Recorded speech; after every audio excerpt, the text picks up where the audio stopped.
Hello, this is Paranormal Girl, and carrying on with astral projection, I'm now going to talk about a very famous project that happened with the CIA, and it was something they used called Project Stargate. Did the CIA really astral project to Mars in 1984? By any standard customary, successfully sending humans to Mars would be an astonishing triumph, a world historical deed for the world or corporation that manages to drag it off initially. Refer to the correct individuals, though, and you would probably be shocked to find out that over 30 years back, the US military accomplished simply that, and it was called Stargate. The objective. It was an experiment used by Uri Geller on August 4th to the 11th in 1973. The objective of this group of experimental sessions was to verify Geller's apparent paranormal perception under carefully controlled conditions with the goal of understanding the physical and psychological variables underlying such ability.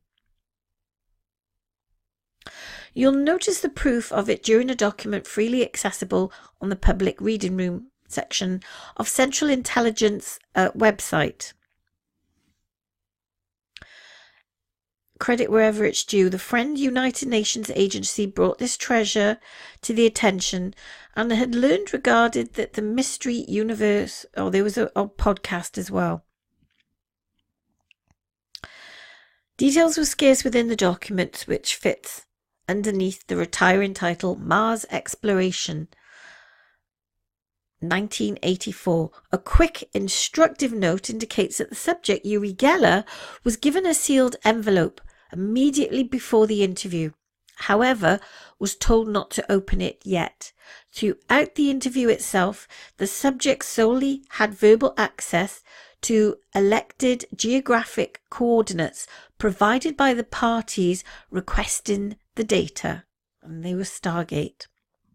After this introduction, you will notice an apparent unchanged transcript of the interview, a dialogue that reads something like a fragment of a lost dramatist play.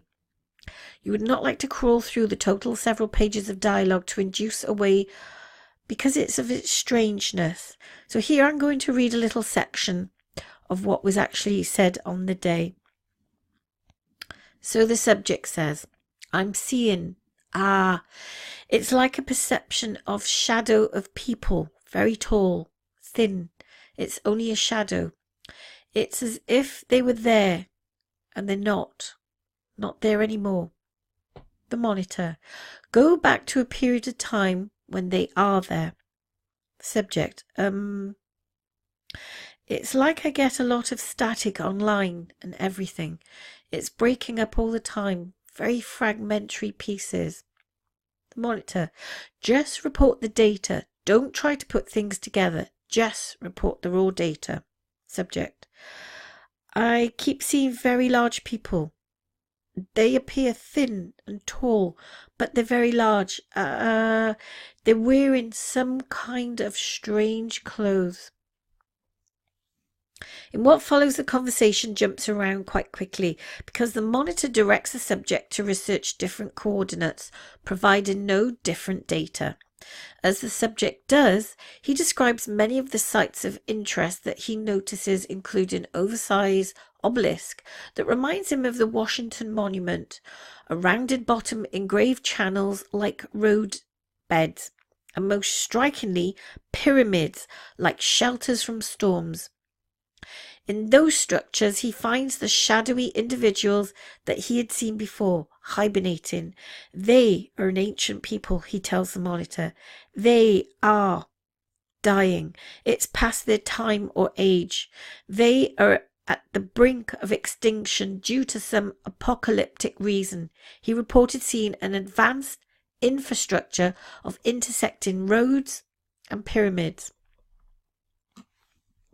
Inside one of the pyramids, he found members of the civilization whom he told to initiate contact with. These beings were in a state of hibernation and waiting to return of a search party they were sent to find a habitable planet. When he asked these if they could perceive him, they said he seemed to hallucination. Then the agent finished his session and told him to open the envelope. The 3x5-inch card with the sealed envelope, which, remember, supposedly went unseen till these visions had faded, provides some clue onto what the subject was witnessing. Just like the dateline of some LSD soap cartoon, it read, "The planet Mars. Time of interest approximately 1 million years BC. This is, in different words, a supposedly real record of some real intelligence service's plan to visit another world through celestial body projection, whereas examining its distant past." The transcript appeared on the CIA's website as a part of an outsized dump of documents associated with the US government's experimentation with paranormal phenomenon. Projects that are diversely attributed with serving to resolve the Iran hostage crisis and easily derided for wasting taxpayer money. As I said before, long learned this explicit document was a product of the Stargate, sometimes spelt as one word and it's sometimes spelt as two. The program was an initiative created by the most famous John Ronson's book, The Men Who Stare at Goats. According to an exploratory document concerning the Stargate, it offered the CIA's website the program wanting to cultivate psychoenergetics, that it defines as a cognitive progress by which a personnel perceives, communicates with, and or perturbs characteristics of a chosen target, person, or event remote in space or time, that the individual, especially Stargate targeted on remote viewing, which involves using the mind alone to envision the thing that aren't immediately present. So Uri Geller actually remote viewed Mars, and he saw a civilization that were in some kind of stasis. That's a very interesting subject. So now let's look at 8 of the spookiest declassified documents from Project Stargate. Between 1972 and 1995, the United States government, primarily the CIA, conducted a multitude of top-secret experiments, exploring the possibility of using psychics to gather intelligence. Collectively dubbed Project Stargate, these studies try to decipher and potentially harness the power of a wide range of paranormal phenomena. With the termination of Project Stargate in 1995, the CIA and various other agencies involved have since moved on to new frontiers, and I wonder what they're called now this day. The documents from Project Stargate were eventually made public under the Freedom of Information Act, revealing some truly bizarre things. So, here I will read 8 of the strangest things that were uncovered. Number 1. Navajo necklace. Among the notes included in the Stargate documents are several records of remote viewing sessions. Remote viewing is more commonly known as clairvoyance and pertains to the ability to see, sense a distant person or object. One such session involves viewing an old Navajo necklace, subject 052, and was given some simple cues and geographical coordinates to begin with the goal being to see if 052 could describe a necklace that was stored there. The scene at subject 052 described went far beyond the necklace, going so far as to see the craftsman who forged the chain and the moment of its creation. Number 2. Aliens in Alaska, humans on Titan. Another set of documents reveals the accounts of subjects who were sent on remote viewings to two places, on Earth and also Titan, one of Saturn's moons. The subject observed a base on Titan's surface with creatures that were astonishingly human operating it. The base had two healthy young males and a control panel, supervised by a very attractive female. The subject also reported another viewing where he or she saw yet another structure near Mount Hayes, Alaska, with two alien entities. Inside was a human-looking technician who seemed friendly.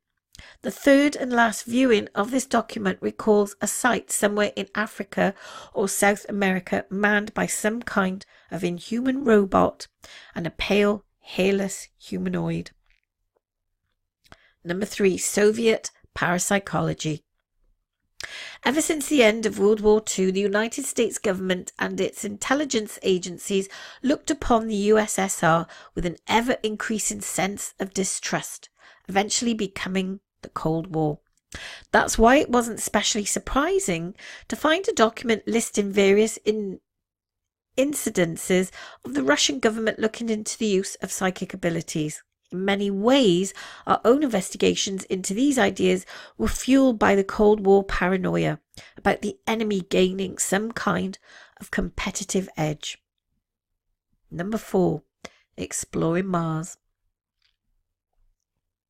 Joe McGonigal is one of the more famous subjects to have participated in Project Stargate, having participated in a wide range of missions.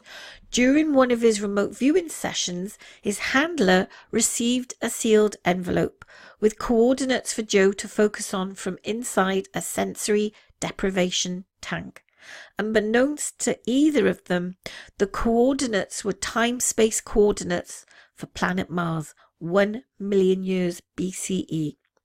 Joe was able to see a giant sandy pyramid and vast storms in the skies, seemingly from some kind of geologic catastrophe, going back farther in time to before the catastrophe. The pyramid was shimmering metal, populated by a tall, slender race of people who claim they are doomed to die unless they can find another world to live on. It was later revealed that the coordinates Joe focused on were the Cydonia region of Mars, where curiously enough is a giant mountain that resembles a pyramid. And if you have a look at Cydonia, you'll also see the famous face on Mars, and you'll also see that on Google Maps, I believe. Number 5, evaluations of remote viewing. The Stanford Research Institute, SRA for short, was brought in by the CIA as an outside contractor to help manage the investigation of paranormal intelligence gathering. SRA is also evaluated Project Stargate's findings at the conclusion of the project in 1995 and determined that remote viewing was unlikely to be of any use to the intelligence community.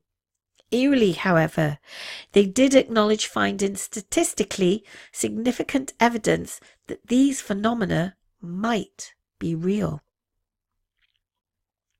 Number 6, Uri Geller. Few people elicit the level of reaction or polarize people quite like Uri Geller. Just look at the comments section on any of his videos. Many of his supernatural feats can be replicated through stage magic, although he claims his tricks are done solely with the power of his mind, like bending spoons, for instance. On the other hand, he did make a sizable fortune making surprisingly apt financial decisions and also helping various corporations locate mineral resources. Project Stargate documents also revealed that Geller had sufficiently impressed the CIA with his feats to have been involved with the project. So that's quite an interesting thing, because a lot of people said Uri Geller was a fake. I mean, he might have been a showman, but my question is, there were also things that he could do that no one else was able to. So he must have been of some significant value to the CIA if he was involved in Project Stargate. Makes you think, doesn't it? Number 7, Ingo Swann. Another famous participant in Project Stargate was Ingo Swann, who along with remote viewing also showed an aptitude for other paranormal phenomena such as psychokinesis. While remote viewing the most valuable from an intelligence standpoint, they still decided to investigate Ingo's psychokinetic abilities by testing if he could alter the results of a random number generator. According to the report, he succeeded. Number 9, Psychic Probe of Jupiter. Another incident involving Swann featured a remote viewing session at Jupiter at the same time as another remote viewer, Harold Sherman, who was in a sensory deprivation tank several hundred miles away. When the two men compared notes later, they were shocked to discover they had both seen the same major details, successfully identifying the great red spot and endless fields of crystals suspended amongst the billowing clouds. So my question to you, has anyone able to remote view anything at all? If you have, leave a comment below. I'd be very interested to know your story.